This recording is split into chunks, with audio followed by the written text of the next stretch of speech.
So, just how good are we at spotting truthful and deceptive behavior by watching body language? Welcome to episode 37, Inside the Interview Room. Body language fails, cues that cut both ways. Now, I picked that title for a specific reason. This week we've been focusing on just the nonverbal behaviors of gestures and movements and so forth. And what I propose is that we look at, let's look at some of the signs we say are deception. Okay, arm crossing, leg crossing, fidgeting, squirming, playing with the face, torso movements, and so forth.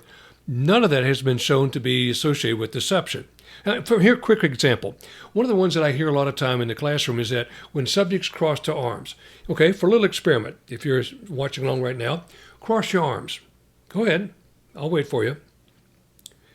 Now, other than the fact I've asked you to do it, what are all the possible many reasons someone would cross their arms? Let's go through a short list, shall we? Habit, tired, embarrassed, self-conscious, cold, shoulder pain, aggravated, very dominant personality, upset. So look at all the ones that we've picked. And yet we think that is the deception cue. But how many of them are not signs of deception? Same thing as squirming. Now, for example, had a great instructor from across the pond make the comment about the eye contact that we just did this past week. Said, bad eye contact, sign of deception. What do you do with somebody who's autistic? Then all bets are off, is it not? Okay. Now, also, about arm crossing and fidgeting and so forth, those people who teach that stuff obviously have never sat down or had a kid who has ADHD. I had a grandson and his mama, both ADHD, and you're going to see constant moving from those people. It's also squirming behavior going on, so it's a bunch of noise, and we're trying to invest all this information. Well, these are the signs of deception. None of that matches up. Now, let me give you an example how bad it is. Are you better than 24,683 other people? Are you better at spotting deception than 24,683 other people?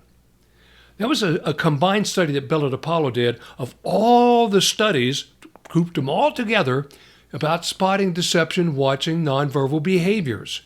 And this included body language experts and trained investigators who were looking at deception, watching body language.